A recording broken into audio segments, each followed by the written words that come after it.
Hey, welcome to The Explainer. Today we're diving into the pretty wild and often overlooked story of group therapy.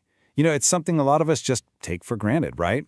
But how it went from being this totally radical idea to a pillar of modern mental health, well, that's a journey packed with fascinating characters, serious rivalries, and moments that literally changed history. So let's kick things off with a funny little anecdote. A museum guide is showing off a skull and says, "This is the skull of Adolf Hitler." A tourist, curious, points to a smaller skull right next to it and asks, "Well, what's that one?" The guide says, "Oh, that's Hitler's skull when he was a child." Now, it's a ridiculous joke, obviously, but it gets at a really important point about how we tell stories about the past. You see, it reminds us that looking back isn't just about listing off a bunch of facts. It's about the story we build from them.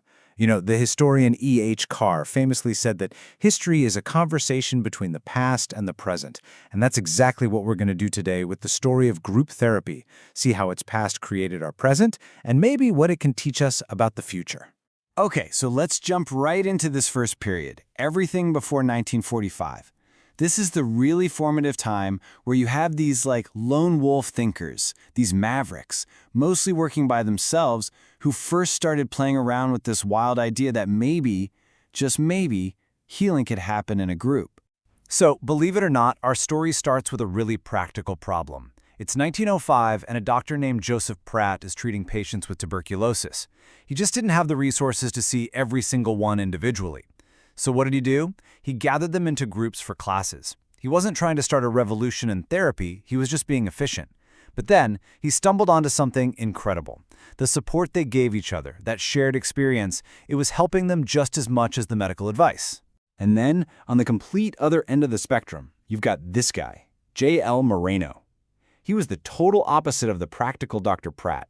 This guy was a showman, a theatrical genius who invented something called psychodrama. He would get people up on a stage to act out their deepest conflicts because he believed that real healing came from action, from creativity, not just from sitting and talking. Okay, and then we've got S.R. Slavson. Get this, he wasn't a doctor, he wasn't a psychologist, he was an engineer. But he got so fascinated by this new world of group work that he taught himself psychoanalysis and poured his entire life into it. He wrote almost 200 articles and books, just tirelessly working to make this a legitimate professional field, which is why, here in the title, the father of group psychotherapy. So while all these guys were focusing on the practice of therapy, you have this psychologist, Kurt Lewin, who's all about the science. He was absolutely fascinated by the invisible forces that are always at play in any small group, the stuff he called group dynamics. His work gave us the language, the actual concepts, to understand why groups behave the way they do. He's known, fittingly, as the father of group dynamics. Okay, so what this all boils down to is this one central conflict that really defined these early days. On one side, you've got Freud's psychoanalysis, the reigning champ, right? The dominant model. And it was all about the individual mind.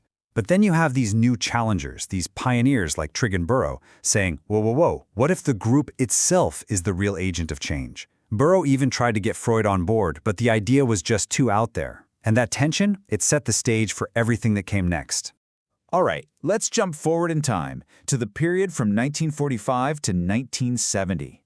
The early seeds had definitely been planted, but it was really these massive global events that took group therapy from this fringe idea and, threw it into the fire, forcing it to grow up and grow up fast.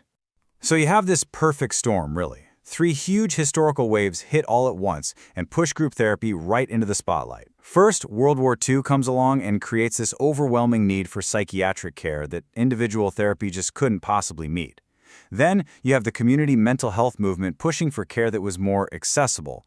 And finally, the counterculture of the 60s started celebrating the group experience as a way to find authenticity. And this is just fantastic.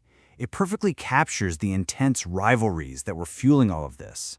Right in the middle of a world war, in the exact same year, the 2 biggest names in the field, Slavson the organizer and Moreno the showman, went and founded their own competing professional organizations. It was a fierce rivalry for sure, but honestly, it helped establish the entire discipline. Meanwhile, over in Britain, thinkers there are making their own huge leaps forward. At a place called the Northfield Military Hospital, guys like Wilfred Bion were cooking up their own powerful group methods. And Bion, he basically looked at Freud's ideas and said, I don't think so. He argued that group psychology isn't just something that happens when you put people in a room. No, the need for the group, the psychology of the group, is already baked into us as individuals. So, as you can imagine, with all this explosive growth and all these competing ideas, things were, well, they were a mess. Super chaotic. Then, in the late 60s, a researcher named Morris Parloff finally steps in and brings some order to the chaos. He surveyed the whole scene and basically sorted everything into 3 big buckets: the interpersonalists, who still focused on the individual in the group, the integralists, who saw the group as a whole as the client, and the transactionalists, who focused on the relationships happening right there in the here and now. Finally, the field had a map. So after all that chaos, all that explosive growth, the field finally starts to, well, grow up. Starting in the 1970s, it entered a new phase. It was really time to go from being a passionate, kind of wild movement to a respected, professional discipline. And this is so important. The field started to look inward and ask some really tough questions, like, what does it actually take to be a group leader? What are the qualifications? And hey, what's the real difference between a therapy group for, say, patients and one of those encounter groups that were so popular? And crucially, how do we make sure women have an equal voice and role in this field? Answering those questions, that's what professionalized the whole thing. Okay, so let's bring this home. Because this isn't just some dusty old academic story, right? The legacy of these pioneers, of this entire movement, is all around us. It's woven into the way we work, the way we heal, and the way we connect with each other. I love this quote from one of the early pioneers, L. Cody Marsh. It captures the entire spirit of this movement. By the crowd they have been broken, by the crowd they shall be healed. It's this core idea that the very same social forces that can cause us so much pain also hold the deepest power to heal us. I mean, seriously, think about it. That corporate team-building workshop you had to go to, the leadership seminar, that's a direct descendant of Kurt Lewin's T groups. And all those support groups that help millions of people dealing with grief, with addiction, with illness, they all stand on the foundation built by these pioneers. They help people feel less alone, and that's huge. And that leaves us with a really big question for our own lives right now. We live in this age of social media, of digital everything. We have thousands of friends online, but how many of us actually feel connected? So this whole story, it really challenges us to ask, what can these core lessons about being present, about being authentic with other people in a real shared space, what can they teach us about finding true community today? It's a question they started asking 100 years ago, and it might just be more important now than ever.